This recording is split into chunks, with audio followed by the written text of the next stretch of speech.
संतप्त मानस शांत हूँ हे गुणों के गान में।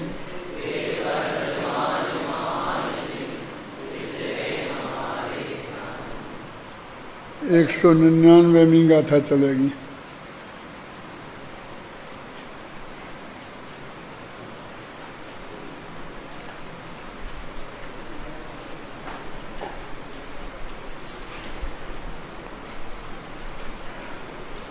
अब केवली भगवान को अभिलाषा, जिज्ञासा और संदेह नहीं है तो फिर वे ध्यान किस लिए करते हैं, किसका करते हैं, इस प्रश्न का उत्तर विगत गाथाओं में दिया गया।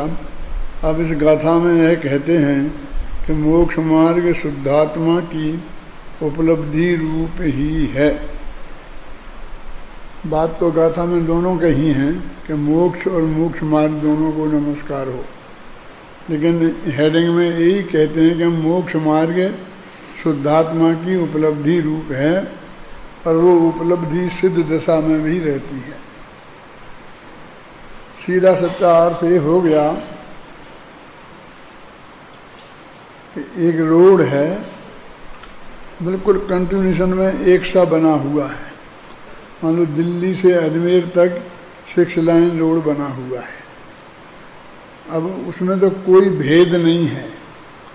अब हमने कह दिया ये जयपुर से अजमेर का है। अब हमने जयपुर पर आकर के उसी रोड पर जयपुर से अजमेर तक का बोर्ड लगा दिया। कभी कभी व्यवस्थाओं में भी ऐसा होता है, बनाने वाले भी ठेकेदार अलग अलग होते हैं, उन सब बातों में अलग अलग होता है। ऐसे ही मोक्ष और मोक्ष मार्ग में कुछ अलग अलग नहीं है, एक से ही रोड बना हुआ है। पहले भी मैंने कहा कि जो मोक्ष में होता है, जो अरहंत दशा में होता है, हमारी छपक श्रेणी में भी वो ही होना चाहिए तो ही वो दशा प्राप्त होगी। और वो ही होगा तो वो दशा प्राप्त होगी। तो वो वहाँ जो सुख जैसा होता है ना, तो वैसे ही सुख यहाँ होगा। तो आपके वैसा क्या बहुत बढ़िया होता है। फिर बताया था ना कि आपके ज्ञान, केवल ज्ञान हो गया साथ में, तो सारा लोकालोक दिखेगा, आपके पूरा भव के माता पिता भी दिखेंगे और बहुत संकट में पड़े होंगे कहीं।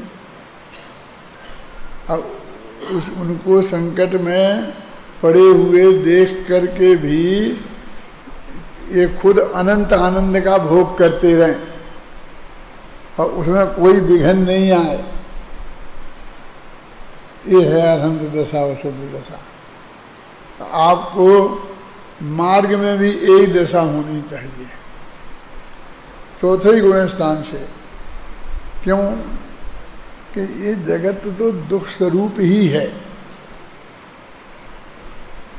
चारों तरफ दुखी दुखी दुखी जीव आपको दिखाई देंगे। नार की तो यहाँ दिखाई नहीं देते, आगम से देखना पड़ते हैं। देव भी दिखाई नहीं देते हैं, आगम से देखना पड़ते हैं। लेकिन त्रियंच तो स्पष्ट दिखाई देते हैं ना।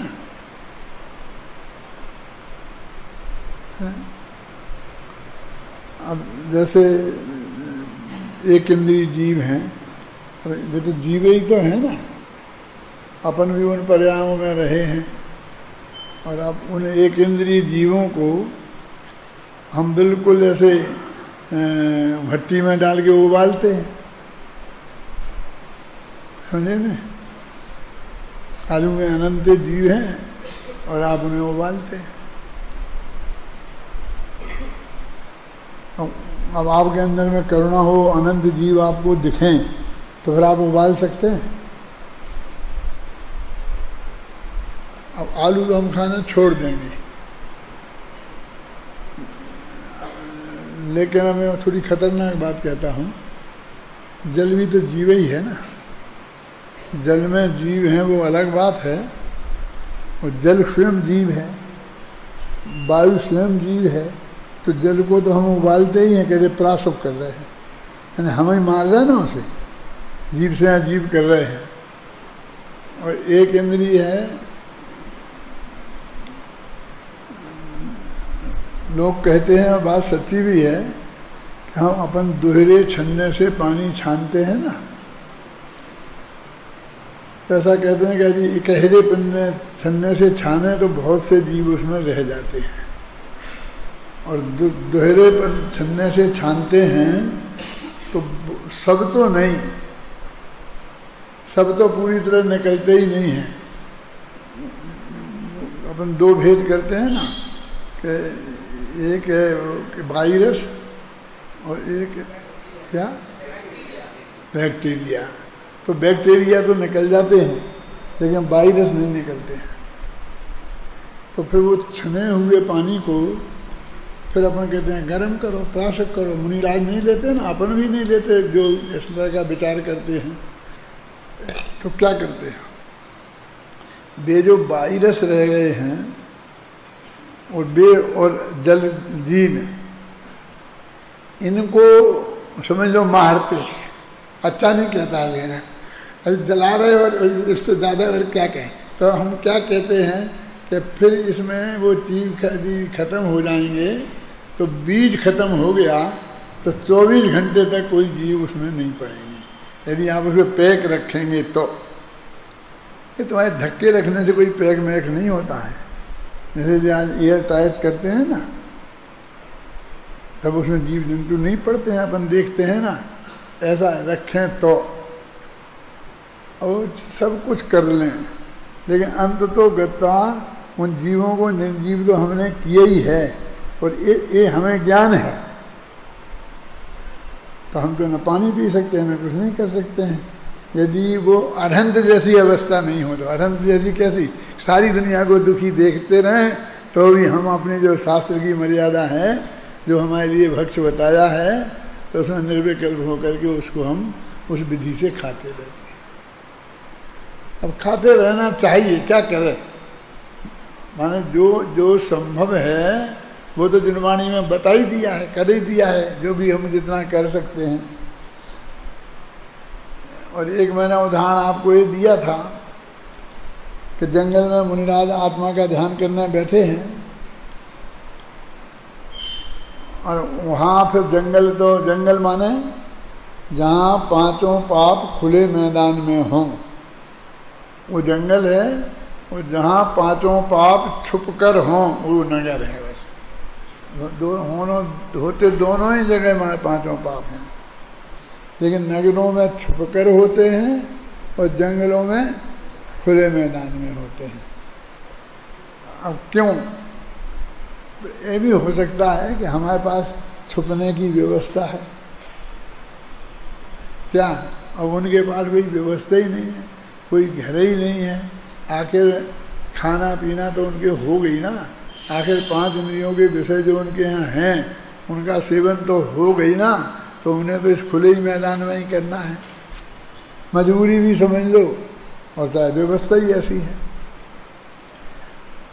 अपन को तो ये कह रहे हैं कि नगर में रहते हैं तो ये लोग ना माथा खाते हैं, हमें शांति से रहने नहीं देते हैं, और जंगल में रहते हैं तो सारे पांचों पाप हमारी आंखों के सामने होंगे।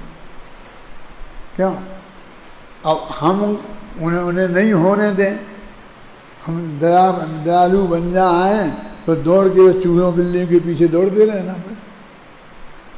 बिल्ली चूहे के पीछे दौड़े, बिल्ली के पीछे कुत्ता दौड़ेगा, आप कुत्ते के पीछे दौड़ना।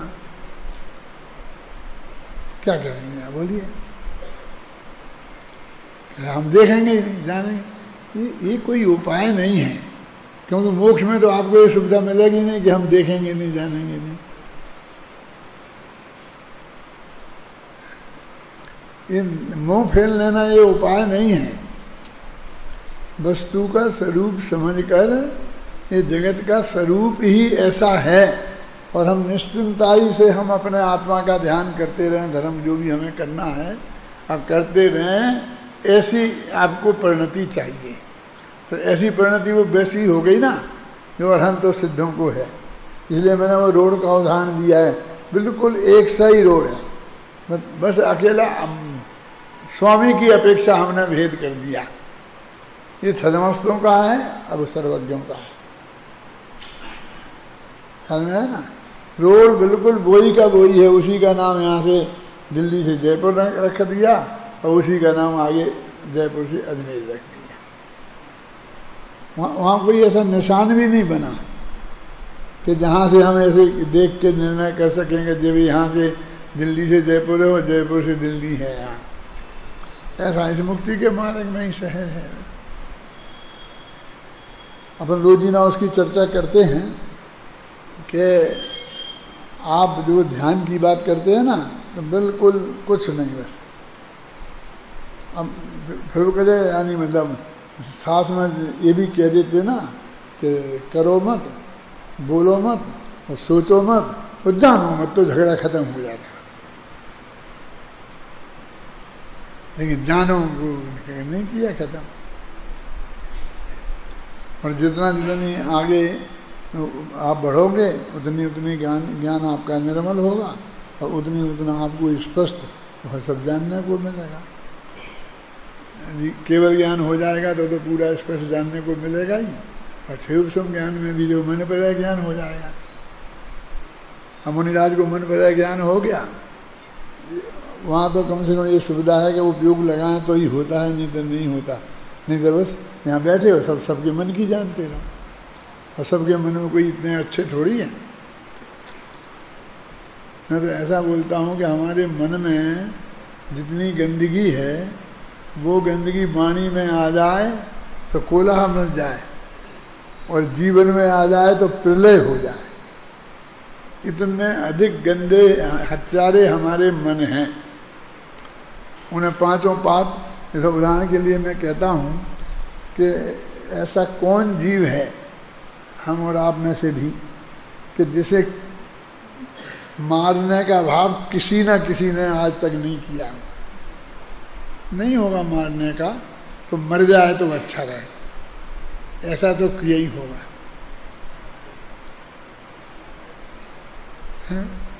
और मैं दूसरा उदाहरण देता हूँ, ऐसी कौन माँ बहन है कुरूप से कुरूप कि जिसे देखकर किसी ना किसी नालायक का खोटा भाव नहीं हुआ। यदि वो खोटा भाव वाणी में आ जाता, क्रिया में आ जाता, तो क्या हो जाता? किसी एक भी माँ बहन की इज्जत नहीं बचती। तो अब वो मन कितना गंदा है, और वो मन में की बात को वो जानते हैं। क्या क्या क्या बढ़िया काम है उन्हें, कौन सा बढ़िया काम मिला? क्या वो बहुत महान हैं, वे उसे देखते तक नहीं हैं, इतना बड़ा ज्ञान हो गया। हमें हो जाता तो हम तो एक एक का जान लेते हैं। क्या? अरे भाई, ये नहीं जानते हैं, उनको जानने लायक कुछ है नहीं वहां, क्या जाने हैं? हम तुम्हारी प्रशंसा करते हैं, तुम हमारी प्रशंसा करते हो, लेकिन एक दूसरे के बारे में मन में क्या सोचते हैं? क्यों? और वही स्पीकर पे कह दे तो क्या हो जाए? जितना जैसा बोलते हैं लिखते हैं उतना ही पवित्र हमारे हृदय हैं। किसी किसी के बारे में हो सकते हैं, हमारे अनंत भगवान के बारे में हो हमारी श्रद्धा, कोई मुनिराज के बारे में हो, कुंद कुंद के बारे में हो, टोडामल के बारे में हो, गुरुदेव के बारे में हो, किसी एक व्यक्ति के बारे में बहुत अच्छे परिणाम भी हो सकते हैं। लेकिन सवाल एक व्यक्ति का थोड़ी है, आखिर तो सभी का ही है ना। एक दूसरे के बारे में पढ़ो गाथा भाई जरा।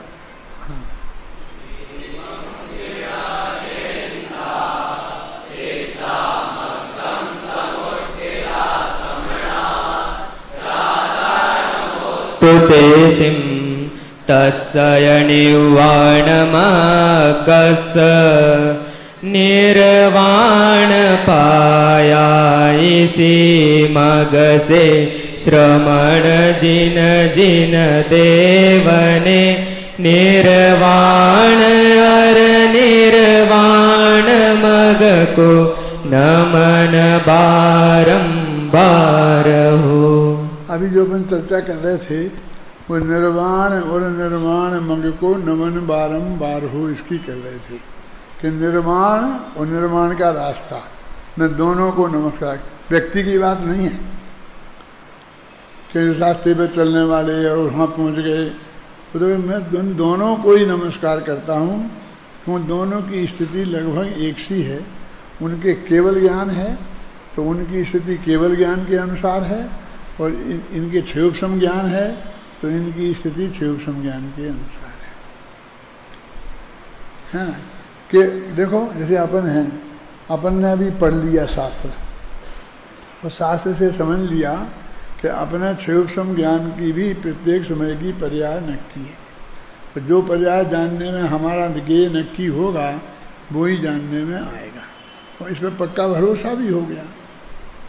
बहुतों को तो हो ही गया होगा, मेरे जैसे लोगों को, कि बिल्कुल उसमें पक्की बात है।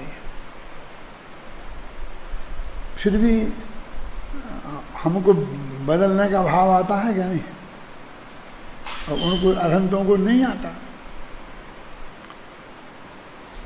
तो मैं कल स्वाध्याय कर रहा था, यही प्रकरण पढ़ रहा था, तो एक जगह ये बात आई थी कि चौथे गुणस्थान से लेकर जब तक विकल्प की धारा चलती है, मतलब 7वें गुणस्थान तक, तब तक कई तरह के भाव, मानो उसमें पलटा पलटी के भाव भी आते रहेंगे। क्या ज्ञानियों को भी चौथे गुणस्थान से कह रहा हूँ ना, 7वें तक वो तारतम्य मोह की का जोर है, उसकी उसे कमजोरी कह लो चाहे जोर कह लो, जो भी कहना हो, उसकी वजह से ऐसा आते रहेंगे। अब गुरुदेव की भाषा में कहें कि हम क्या करें, तब आते रहेंगे। तो फिर वो कहते हैं कि तुम्हारी निषेध बुद्धि बरतती है ज्ञानी के। वो आ गए तो उनने समझ लिया ये अच्छी चीज़ नहीं है, ये नहीं होना चाहिए। उसी वक्त उनके चित्त में उसके प्रति निषेध बुद्धि आ जाती है। देखो एक ऑफिसर घूस ले रहा है, तो उसी वक्त लेते वक्त उसके निषेध बुद्धि आती कि नहीं आती, कि पकड़ा गया तो जिंदगी भर जेल में सड़ना पड़ेगा, ये है वो है, वो जो भी जैसे भी आती है। वो धीरे धीरे फिर वो बेशरम हो जाता है। वो कहते तो 6 महीना काट आएंगे, लेकिन ये तो अरबों इकट्ठे हो रहे, कितना सुख जिंदगी भर का, अपनी का नहीं, अभी अपनी 7 पीढ़ियों का। बेशरम भी हो जाते हैं, तो भी विकल्प तो आता ही है ना। तो अभी ये विकल्प हमारी भूमिका में आता रहेगा, भूमिका के अनुसार। तो उसका उससे जो हमें पीड़ा होगी, मानो वो जो पीड़ा होगी विकल्प से, वो तो अलग बात है, लेकिन ये क्यों आ गया, इसकी पीड़ा आना नहीं चाहिए। निषेध बुद्धि आएगी ना, तो एक खोटा काम मेरे से हो गया, ऐसी जो बात आएगी वो भी तो एक दुख है ना। तो इस दुख को कैसे मेटें, तो कहते वस्तु के स्वरूप, क्योंकि भूमिका के अनुसार कार्य होता है, हम क्या करें उसमें, क्या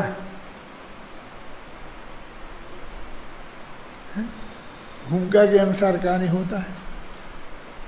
आप सब लोगों से मुझे बहुत वात्सल्य है और आपको मुझसे भी बहुत वात्सल्य है, लेकिन आप यदि कोई ऐसा काम करेंगे जो संस्था की रीति के नीति के विरुद्ध है, अनैतिक है,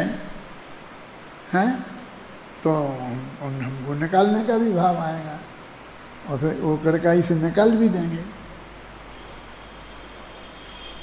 आएंगे शांति जी हमारे पास, वो कहेंगे कि दादा देखो, मैं आपसे निवेदन करता हूं कि आप बीच में मत बोलना।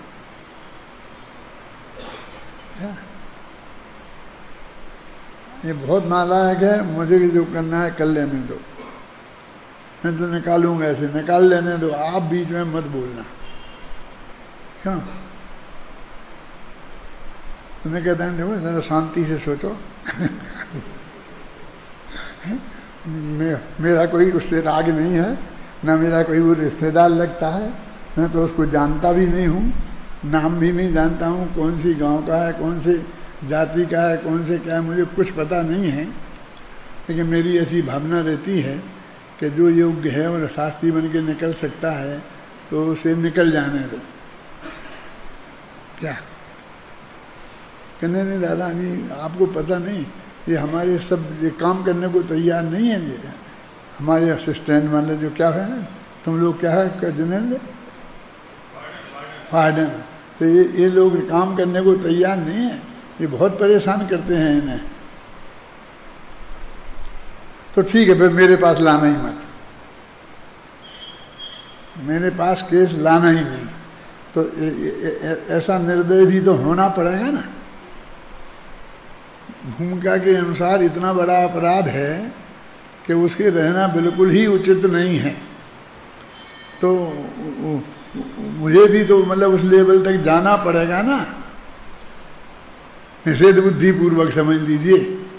तो अभी अनंत भगवान के नहीं, अनंत भगवान नहीं आएगा, बस उतना पूर्ण वीतरागी हैं, हम पूर्ण वीतरागी नहीं हुए हैं।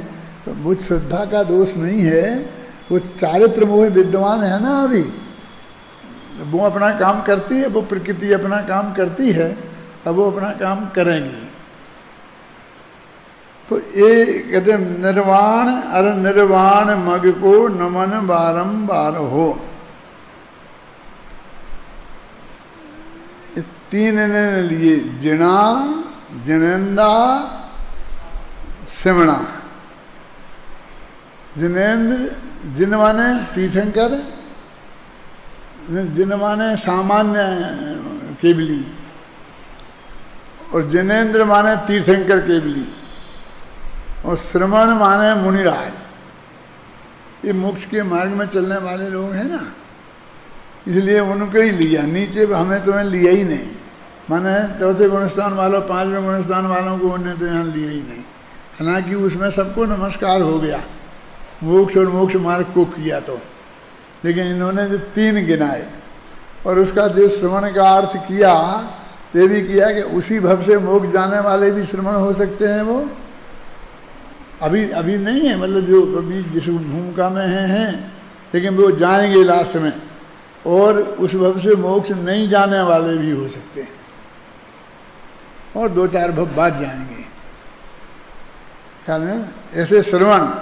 तो एवं जिना जिनंदा सिद्धा मग्गम समुद्र से समणा, और सिद्ध के मार्ग में पहुंचे हुए वे जीव है ना। इस तरह मैं उस निर्वाण को सिद्धा मग्गम, निब्बाण मग्गस्य और सिद्धा, सिद्ध भगवान को जो सिद्ध मैंने मार्ग पूरा करके पहुंच गए हैं, उन दोनों को मैं नमस्कार करता हूँ। और इसमें ऐसा लिखा है टीका में कि ये जो मैं नमस्कार करता हूँ, वो नमस्कार कौन सा है? नो आगम भाव नमस्कार। तो मुझे भी तो कही नो आगम भाव नमस्कार क्या होता। तो बाद में पढ़ा पूरा, तो उसमें आया है, स्पष्टीकरण आया है कि भाई ऐसा कोई नमस्ते करना, ऐसा नमस्ते नहीं है, बस मेरे भाव ही भाव में है। क्या मेरे अंदर भावों से उनकी महिमा मेरे चित्त में आ गई है, और एक तरह से मैंने उनसे अभेद स्थापित कर लिया है उसको। ये कहते भेद नमस्कार नहीं है कि वे हैं, मैं उनको पैर छू रहा हूँ, मैं उन्हें नमस्कार कर रहा हूँ, ऐसा भेद नमस्कार नहीं है। अभेद नमस्कार है कि मैं उस मार्ग से, उस चीज से, अंदर से बहुत ही गदगद हो गया हूँ, बहुत ही प्रभावित हो गया हूँ। बस यही वो नो आगम भाव नमस्कार है। क्या ऐसा कुछ कर रहा हूँ, कह रहा हूँ, नहीं कह रहा हूँ, ऐसा है, होता ही है ना। ऐसा है, हमारा भी परस्पर है ना कि मैं आप लोगों के बारे में हर बात कहता ही थोड़ी हूँ हमेशा, फिर भाव तो रहता ही है, और तुम लोगों का भी हमारे बारे में भी रहता है भाव, तो जो भी रहता है रहता ही है ना, निरंतर कहते ही थोड़ी हैं। ये कभी कभी तुम लोगों को मौका मिल जाता है ना, अगर तुमको ये सुनाने का भाव आता है तो कहते हैं साहब वो दादा आप नहीं थे और लड़कों ने बहुत अच्छी कविताएं बोली थी, तो ये आपको सुनाना चाहते हैं, तो आप 5 मिनट बैठे रहेंगे क्या? हाँ भाई सुन लेंगे, क्यों हम सुन लेंगे, क्या उनको संतोष होता है सुनने से तो हम सुन लेंगे। ख्याल में हमें और एक जिज्ञासा भी होती है, जो क्या क्या सोचते हैं बच्चे, क्या सोचते हैं पता भी लगता है ना, हैं क्या, तो सुन लेते हैं। मेरे पास एक पत्र आया है, 3 दिन से घर पर पड़ा है, मैंने किसी को बताया नहीं है, लेकिन मेरे को पच नहीं रहा लेकिन सबको ही बता देता क्या क्यों मैं क्यों नहीं बता। आया एक भाई का कि कोई देखना चाहेगा तो दिखा भी दूंगा, क्या फर्क पड़ता है, अपने सबसे केवल ज्ञानी के ज्ञान में सब आया हुआ है कि आप विद्वान हैं, ऐसे हैं वैसे हैं, और ये सब मुनिराजों को भी अपना जन्मदिन नहीं मनवाना चाहिए, पर आपको भी विद्वान हैं, बड़े विद्वान हैं, तो आपको अपना जन्मदिन नहीं मनवाना चाहिए, लेकिन सूरत में आपने मनवाया और आप मुझे जवाब अवश्य दे। क्या जवाब दूँ? हैं? ये पत्र आया है, मैंने यही सोचा था 1 मिनट पहले तक कि मैं किसी को ही नहीं बताऊंगा वो पत्र, और कोई जवाब देना होगा तो फिर मैं ही लिख के दे दूंगा, इससे भी नहीं लिखवाऊंगा क्या। लेकिन मेरे को नहीं पचा वो, तो मैंने कह दिया आया है। आप लोग सोच लेना कि काय को मनाते हो, क्योंकि आप ही लोग मनाते हो ना। क्या कौन सा परिषद मनाती है? स्नातक परिषद हैं। तो मैं क्या ऐसा लिख दें कि तुम स्नातक परिषद वालों को बोलो। मैं क्या करता हूँ, और मुझे वो अपराध नहीं लगता है। क्यों? कि भी संकल्प तो लेते हैं ना कि हम जीवन भर इस तत्व ज्ञान के प्रचार प्रसार में लगे रहेंगे। और क्या करते हैं? मुझे कोई आप भेंट मेंट तो देते नहीं हैं, और ना मैं भेंट मेंट कुछ लेता हूँ, गुरु दक्षिणा नहीं लेता हूँ, कुछ नहीं लेता हूँ, है ना। भाषण भी प्रवचन में भी वही का वही करता हूँ। अब आप यहाँ आकर के 1 मिनट में ये संकल्प लेना चाहते हैं तो मैं रोकूं, ये मेरे को गले नहीं उतरता है। पूज्य गुरुदेव श्री के पास भी ऐसा पत्र आया था पंडित जगन मोहन लाल जी का, वो नाम मुझे याद नहीं है, नहीं उसका बता देता मैं, आप लोग देख सकते घर पे रखा है। जगन मोहन लाल जी का ऐसा पत्र गया गुरुदेव के पास, और उनने मुझे भरी सभा में पढ़ के सुना दिया। सब लोग बैठे थे, और फिर बोले कि क्या करें भैया, बंद कर दो। मैं तो इसलिए मना नहीं करता हूँ। फिर ये भी कहा, पहले कह दिया बंद कर दो, फिर कहा नहीं तो इसलिए मना करता हूँ, नहीं करता हूँ क्योंकि इसके बहाने कुछ पैसा ज्ञान प्रचार में आ जाता है, साहित्य की कीमत कम करने में आ जाता है, तो जनवाणी कम पैसों में जन जन तक पहुँच जाती है, वो बंद हो जाएगा, इसलिए मैं बंद नहीं करता हूँ। ये उन्होंने उसमें सभा में बोल दिया, वो झगड़ा करना क्या।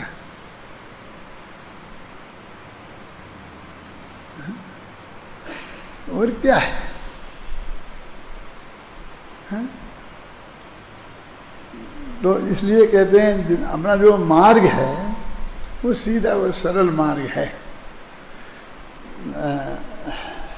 ये अपन पढ़ते हैं क्या, जिनेन्द्र और श्रवण अर्थात सामान्य केवली, तीर्थंकर केवली और मुनिगण पूर्वोक्त मार्ग में आरूढ़ होकर ही सिद्ध हुए हैं। उन्हें और उक्त मार्ग मन निर्माण मार्ग को नमस्कार हो, है ना। आचार्य अमृतचंद तत्वदीप का टीका में लिखते हैं, सभी सामान्य चरम शरीरी, वो है ना, जिन का अर्थ करते हैं। चरम शरीरी तीर्थंकर, ये जिनेन्द्र का अर्थ करते हैं। और अचरम शरीरी मुमुक्षु भाई, माने इसी भव से मोक्ष नहीं जाने वाले। चरम शरीरी तो इसी भव से मोक्ष जाने वाले होते हैं ना। यथोक्त शुद्धात्म प्रवृत्ति है लक्षण जिसका, देखो लिखा है इसमें ऊपर सब, यतः सर्वेव सामान्य चरम शरीरा तीर्थंकरा अचरम शरीरा मुमुक्षुआ। अचरम शरीरी मुमुक्षु, अब इनने वो अकेले मुनि तक सीमित नहीं रखा, इनने चौथे गुणस्थान तक ले लिया।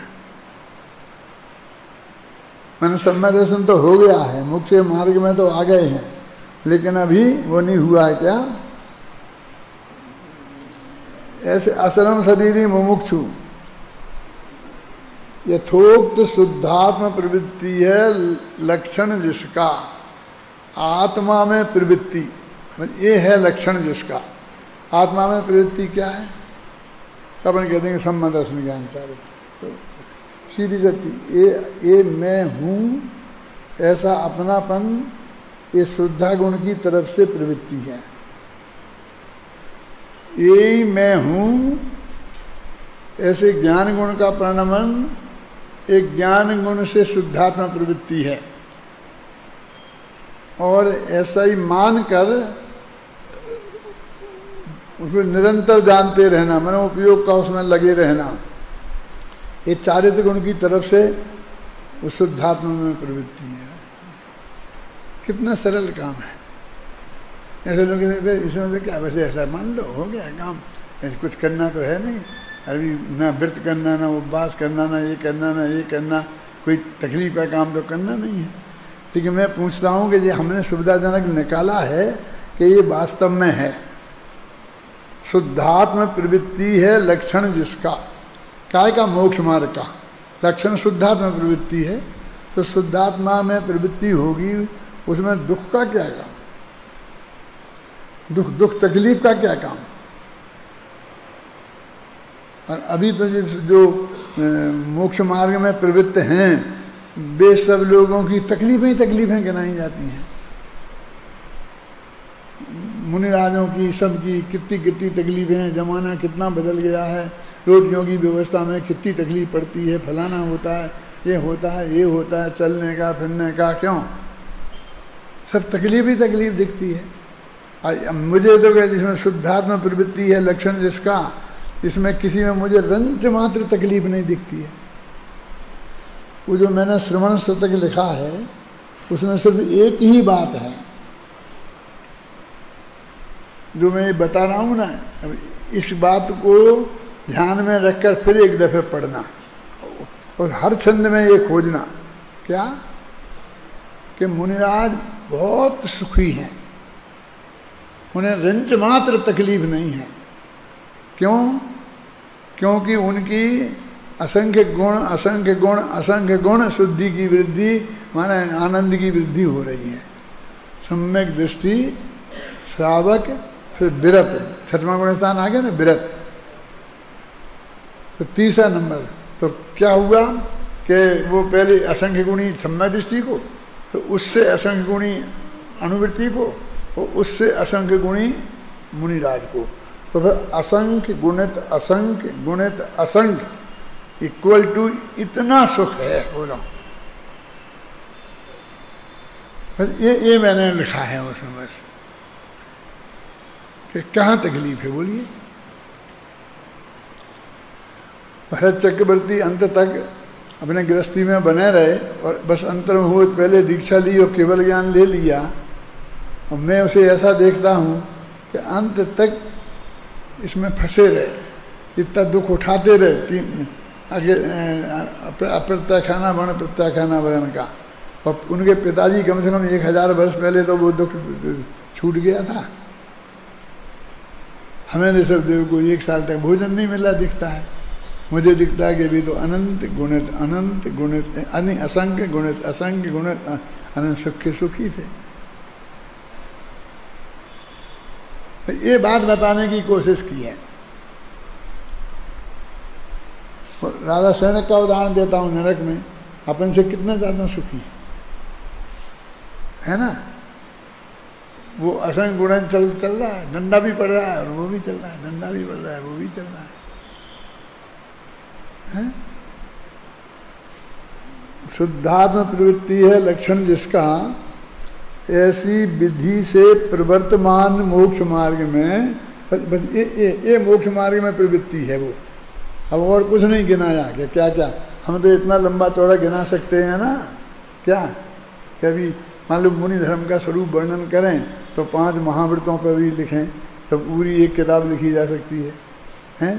फिर 5 स्मृतियों पर लिखें, 3 गुप्तियों पर लिखें, 10 धर्म पे तो लिखी दी है, 12 भावना पे तो लिखी दी है, 22 परिग्रह जय पे लिखें, फिर चारित्र पे लिखें तो 5-7 किताबें बन जाएंगी,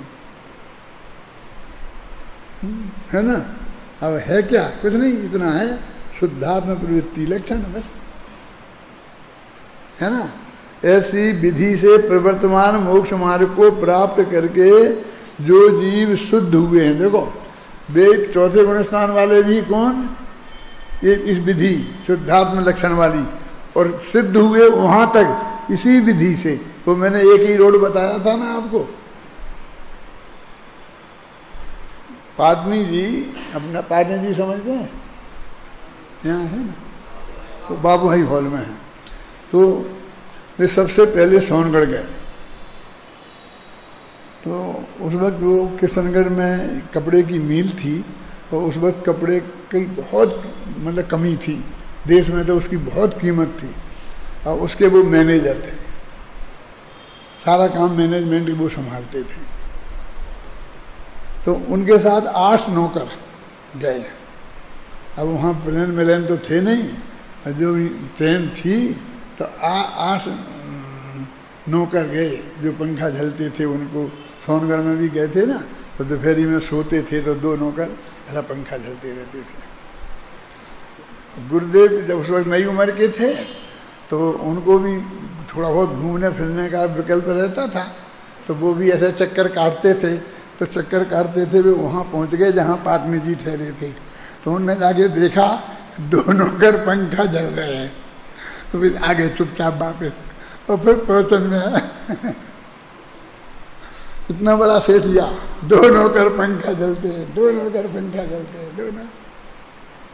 वो खुद ही बताते थे मेरे पाटनी जी। और फिर जब वो यहाँ से गए तो वे 2 ही के भगत थे, कि समय सार और समय सारणी। समझते हो समय सारणी, जानते हो? कोई होगी इसकी पत्नी समय सार की है? एक समय सारणी नहीं देखी आपने? ये रेलवे का टाइम टेबल है, उसे हिंदी में समय सारणी बोलते हैं, समझे? समय सारणी बोलते हैं। तो वो अपने पास रखते थे वो। और जैसे हर बात पे आप इंटरनेट निकाल के देखते हो ना, एक दवाई की गोली भी खाते हो तो इंटरनेट पे निकाल के देखते हो, डॉक्टर ने बेचारे ने लिखी है और तुम इंटरनेट से कंफर्म करते हो, है ना? तो वो समय था।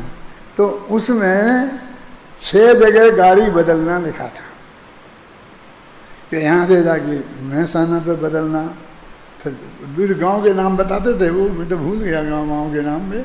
वहाँ फिर दूसरे गांव में, फिर तीसरे में, फिर चौथे में, छठ में 6 गाड़ी बदल करके और वो भावनगर पहुँचते थे। तो वो यहाँ से जाएं, बैठे उस गाड़ी में, और वहाँ जहाँ पर पहुँचनी थी ना वो गाड़ी, वहाँ उससे उतर जाएं और फिर तलाशें कि देखो जब दूसरी गाड़ी मिलेगी तो जाऊँगा, और वो गाड़ी वहाँ से निकल जाए, 2 मिनट खड़ी रहे, निकल जाए। तो वे पूछें तो कहें अब तो 24 घंटे बाद मिलेगी आपको गाड़ी। 24 घंटे में एक गाड़ी के, हाँ, तो 24 घंटे वहाँ पड़े रहे, फिर 24 घंटे बाद वही गाड़ी फिर उसमें, यानी 6 जगह 6 दिन में पहुंचे सोनगढ़। पहली दफे वो पहुंचे, मैंने सोनगढ़ भी कितना दुर्लभ था। होता क्या था कि वो गाड़ी तो एक ही थी, बदलनी नहीं थी, लेकिन वो स्टेट बहुत थी, छोटी स्टेट थी वहाँ पर काठियावाड़ में। तो उधर उसी गाड़ी पर यहाँ से लेके यहाँ तक दूसरी स्टेट का नाम रखा था। फिर वो बोर्ड हटा के और दूसरा बोर्ड उसी गाड़ी पर लगा देते थे कि अब ये फलां स्टेट की गाड़ी हो गई, अब ये फलां स्टेट की गाड़ी हो गई। ऐसे गाड़ी एक ही, बदलना नहीं थी, लेकिन 6 बोर्ड लगते थे। अब उन्हें समय सारणी के भरोसे 6 दिन में सोनगढ़ पहुंचे। जब वहां जाकर के पूछा, लेकिन उनको सुविधा ये रही कि वो उनका नाम लिखा रहता था ना, नवीचंद पाटनी, तो लोग पटनी पढ़ते थे उसे, क्योंकि भावनगर का जो राजा था उसका जो प्रधानमंत्री था वो कोई पटनी था। तो जो लोग पढ़ते थे उनके नौकर तो इतने साथ में थे ही कि जब पटनी साहब आ रहे, पटनी साहब आ रहे, तो आ गए पीछे लोग दौड़ के। उनका मतलब बहुत हर जगह स्वागत और जो होता था, क्योंकि पटनी साहब आ रहे हैं ना। बाद में पता चला कि वो तो उनके मिनिस्टर का। ये सारे किस्से पाने हम बैठे रहते थे कभी कभी, जैसे तो सुनाते थे सब। मैंने सोनगढ़ 6 दिन में पहुंचे थे। यही मैं आपको बता रहा था, मार्ग एक ही है। वो चौथे के स्थान में शुरू हुआ, कोई 5वें में, कोई 6वें में, कोई 7वें में, 8वें में, 9वें में, 10वें में, 11वें, 12वें, 13वें, 14वें और मोक्ष में भी सब एक ही रोड है, बस उसके बोर्ड बदलते रहते हैं। हमें समझ यहाँ ऐसा होता है, यहाँ ऐसा होता है, हमें कुछ करना ही नहीं है, एक मार्ग बैठे। वो कौन सा है, क्या नाम है उसका? शुद्धात्म प्रवृत्ति लक्षण। जिसके शुद्धात्मा में प्रवृत्ति है, लक्षण जिसका, ऐसा मोक्ष और मोक्ष मार्ग। समझना? देखो क्या हो गया, ऐसी विधि से प्रवर्तमान मोक्ष मार्ग को प्राप्त करके सिद्ध हुए हैं। किसी अन्य विधि से आज तक कोई सिद्ध नहीं हुआ। जितने हुए हैं वो इसी विधि से हुए हैं, कोई दूसरी विधि से कोई दूसरा नहीं हुआ, सब एक ही रास्ते से। बाहुबली को भी उतना ही समय लगा, भरत को भी उतना ही समय लगा, आदिनाथ को भी उतना ही समय लगा, तुम्हें भी उतना ही समय लगेगा, हमें भी उतना ही समय लगेगा। अंतर्मुख से ज्यादा लगने वाला नहीं है। इससे निश्चित होता है कि यह एक ही मोक्ष मार्ग है, अन्य कोई नहीं। अधिक प्रपंच से क्या लाभ है? तो प्रपंच जानते किसे बोलते हो? कि वो बहुत प्रपंची है। प्रपंच माने तो विस्तार होता है। कि अधिक विस्तार से क्या फायदा है? उस शुद्धात्म तत्व में परिवर्तित सिद्धों को, देखो उस शुद्धात्म तत्व में परिवर्तित सिद्धों को, उस शुद्धात्म प्रवृत्ति रूप मोक्ष मार्ग को, अब समझ गए ना? अब तो एक ही है ना, वही शुद्धात्म में प्रवृत्त होके वो लास्ट पॉइंट पे पहुंच गए, वे सिद्ध, और उस पर चल रहे वे बाकी के सब है, चौथे गुणस्थान से लेके अरहंत तक। शुद्धात्म प्रवृत्ति रूप मोक्ष मार्ग को, जिसमें भाव भावक का विभाग में अस्त हो गया है। ये भाव भावक का विभाग क्या होता है? मैं भावना भाता हूँ, उसकी भाता हूँ, मैं नमस्कार करता हूँ, उसको करता, ऐसा कोई भेद नहीं है। मैं भी उस मार्ग में हूँ, तो मैं उस मार्ग में हूँ, तो बस वही मार्ग है, बस खत्म। वो भाव भावक का भेद ही नहीं रहा है ना, अस्त हो गया। ऐसा नो आगम भाव नमस्कार हो, माने ऐसा कुछ करने बनने की जरूरत नहीं है। आपके चित्त में जो महिमा है बस वो पर्याप्त है। क्या क्या कह रहे थे आप? सोचो गंगवाल जी, ये नाटक की कोई जरूरत नहीं है ज्यादा। आपके चित्त में अंदर में महिमा आ गई, बस वो हो गया, वो नो आगम भाव नमस्कार है। अब ये अंत मंगलाचरण है। आता आदऊ मध्य वसाने चय मंगलम भाषतम बुद्धि। आदि में, मध्य में और अंत में मंगलाचरण किया जाता है? नियम सार की जो टीका है पद्म परमलधारी देव की, इसका सबसे ज्यादा फायदा उनने उठाया है। जब उनके मन में आता है तो बस बता, नेमीनाथ को नमस्कार, फलाने नाथ को नमस्कार, इस मंदिर में मूर्ति विराजमान है तो इसको नमस्कार। पहले क्या होता था, ये विद्वान लोग, मुनिराज लोग जो शास्त्र लिखते थे तो किसी मंदिर में बैठ के लिखते थे, तो उस मंदिर में जो मूल नायक होते थे वे उनको नमस्कार करते थे। जैसे बनारसी दास पारसनाथ को करते हैं, कोई नेमीनाथ को करते हैं, कोई को। अंत में प्रशस्ति में लिखा रहता है कि मैं उस मंदिर में बैठ करके मैंने इस ग्रंथ की रचना की। टोडरमल जी भी मंदिर में बैठ के करते थे। ये अपना जो बड़ा मंदिर है ना, जहाँ प्रवचन करते थे, अपना पढ़ने पढ़ाने का बहुत काम भी वहाँ से करते थे, तो घर पे भी रख करते थे, लेकिन वहाँ से मुख्य रूप से करते थे। हो गया। इस प्रकार मैंने मोक्ष मार्ग निर्धारित किया है और मैं उसमें परिवर्तन करूँ। बिल्कुल उत्तम भाषा पुरुष में मैंने ये नक्की किया है कि ये मोक्ष मार्ग है। क्या? कौन सा? शुद्धात्म प्रवृत्ति, बस ये मैंने नक्की किया है और मैं उसमें प्रवृत्ति करता कि हमें तो तुम्हें दिखते ही नहीं हो, कि क्या दिखना तुम्हें, तुम्हें क्या दिखेगा, हैं? समझ रहे हैं? इसमें दिखना दिखाने का क्या काम है?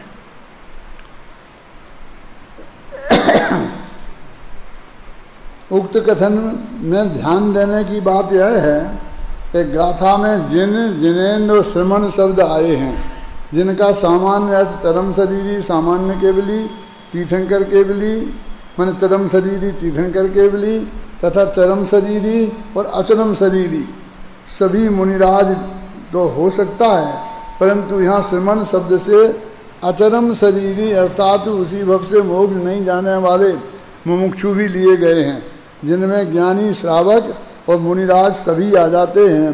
साथ में यह लिखा है कि ये सभी शुद्धात्म प्रवृत्ति रूप मोक्ष मार्ग से सिद्ध हुए हैं। अब एक झगड़ा खड़ा हो गया। क्या झगड़ा खड़ा हो गया? कौन बताएगा? बोल।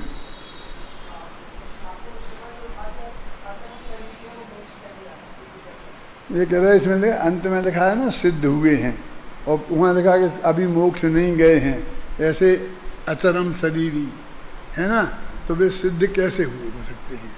इसलिए हो गया तो उन्हें सब ऐसे सभी सिद्धों को मैं नमस्कार करता हूँ। किनको? जो तीर्थंकर हैं, जो साधारण मुनिराज हैं, जो इसी भव से मोक्ष जाने वाले हैं, और जो इसी भव से मोक्ष नहीं जाने वाले ऐसे मुमुक्षु, और सब ऐसे सब सिद्धों को मैं नमस्कार। सब सिद्ध तो वे मुमुक्षु भी सिद्ध हो गए। ये प्रश्न खड़ा हो गया ना। अब जो समाधान सुनो, उसी भव से मोक्ष नहीं जाने वाले अचरम शरीरियों को सिद्धपना कैसे संभव है? प्रश्न। यदि कोई ऐसा प्रश्न करे तो उसका उत्तर आगम में इस प्रकार दिया गया है। ये जयसेन की टीका में है। क्या बोलो? तब पढ़ो। तब सिद्धे न सिद्धे बोलो। सिद्धे संयम सिद्धे चरित सिद्धे नाणम्य संदणम्य सिद्धे सिरसाणम स्वामी। तब से सिद्ध, मैं से सिद्ध, संयम से सिद्ध, चारित्र से सिद्ध, ज्ञान दर्शन से सिद्ध हुए भगवंतों को मैं मस्तक झुककर नकर नमस्कार करता हूँ। अब वो कहते हैं ये उत्तर हो गया। क्या उत्तर? तुम्हें उत्तर सा लगता है?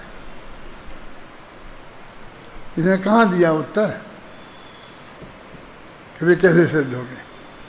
यानी ये जो सब है ना, तब सिद्ध नयों से सिद्ध हो गए, तो ये कहते हैं ना भावी नए से सिद्ध हो गए ना। अभी नहीं हुए, लेकिन 2-3 भव में जाने वाले हैं, तो कौन सा नए लगाएंगे अपन?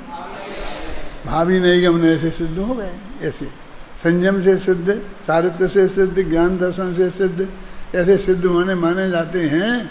ऐसे हम उनको सिद्ध कह सकते हैं। जैसे बन गए 3 काल के सिद्धों को नमस्कार। 3 काल के सिद्ध कैसे होते? कि वे जो गोद में पड़े हैं ना, वे भी आ गए ना उसमें। वे भी जो मोक्ष जाएंगे, गुरुदेव ऐसा बोलते थे, नमो त्रिकालवर्ती अरहंतारम, नमो त्रिकालवर्ती सिद्धारम। तो त्रिकालवर्ती में तो वे आ गए ना जो भविष्य में मोक्ष जाएंगे। अभी निगोद में पड़े हैं, तो उनको भी नमस्कार पहुंच गया ना। क्या मैंने अभी मोक्ष में नहीं है जो भविष्य में, अब तुम कहते हो हमें नमस्कार नहीं करते हो। कहते हैं ना कुछ मुनिराज के हमें नमस्कार नहीं, हम तो तुम्हें तो क्या उन्हें भी करते हैं जो अभी निगोद में पड़े हैं और जो भविष्य में मोक्ष में जाने वाले हैं। क्यों? यदि तुम मुनिराज हो तो हम तुम्हें क्यों नहीं करेंगे? ये गाथा का अर्थ समझ में आ गया ना। इस प्रकार उक्त गाथा में कहे गए क्रम से एक देश सिद्धता, एक देश सिद्धता माना अचरम शरीरी जीवों के भी मानी गई है। गे विज्ञापन महाधिकार की अंत मंगलाचरण रूप इस गाथा में मुक्तात्माओं और मुक्ति मार्ग को नमस्कार किया गया है। मुक्तात्मा माने सिद्ध भगवान को और मोक्ष मार्ग को। तो मार्ग जहाँ से शुरू हो जाता है ना, तीनों सिम्मगचारी आता ना, पूरी पंक्ति बोलो, जगन दृष्टि तीनों सिम्मगचारी हो गए ना। टीका में इस बात पर बल दिया गया है कि मुक्ति मार्ग शुद्धात्म प्रवृत्ति रूप है, और आज तक जो सिद्ध हुए हैं, हो रहे हैं और होंगे, वे सभी इसी मार्ग से मुक्त हुए हैं। अब यहाँ मुक्त हुए हैं, होंगे नहीं लिखा, समझ लेना तुम अपने आप। मैं भी इसी मार्ग पर चलकर निर्विकल्पक रूप से सिद्ध भगवंतों और मुक्ति मार्ग को नमस्कार कर रहा हूँ। तात्पर्य यह है कि मेरा नमस्कार भेद रूप द्रव्य नमस्कार नहीं है, अपंतु अभेद रूप भाव नमस्कार है। क्या कह रहे हैं कि मैं भी निर्विकल्प रूप से सिद्ध भगवंतों को नमस्कार कर रहा हूँ। मैं कर रहा हूँ उन सबको, और मैं वो ऐसा कर नहीं रहा किसी को। यदि मैं आलू में जो निगो दिया उसे नमस्कार करने लगूँ, ऐसा नहीं चलेगा। बस तुम अपने शुद्धात्मा में प्रवृत्ति करो तो उसमें ही सबको नमस्कार पहुंच गया, क्योंकि हमने शुद्धात्मा की प्रवृत्ति रूप जो मोक्ष मार्ग है उसकी महिमा हमारे चित्त में आई, तो जो जो उस पर चले हैं चलेंगे वो सबको महिमा आ गई। ख्याल में आया ना? विगत गाथा में सिद्ध भगवान और मोक्ष मार्ग को नमस्कार करके एक प्रकार से ज्ञेय तत्व प्रज्ञापन महाधिका का अंत मंगल कर दिया। अंतम मंगल उन्होंने कर दिया, ज्ञेय तत्व प्रज्ञापन अधिकार समाप्त कर दिया। अब इस गाथा में अब एक गाथा और लिखना है उनको। 5वीं गाथा में की गई प्रतिज्ञा के अनुसार निर्ममत्व में स्थित होकर ममता का त्याग का संकल्प करते हैं। वो 5वीं गाथा पढ़ो, निकालो। क्या है 5वीं गाथा में? वो आता है ना, साम्य को प्राप्त होता हूँ, आता है ना। तेसुम विशुद्ध दंशन ज्ञानब महापाप समम समासेद्य उपसम्मयामि सम्मम। ये उपसम्मयामि सम्मम, मैं साम्य भाव को प्राप्त होता हूँ।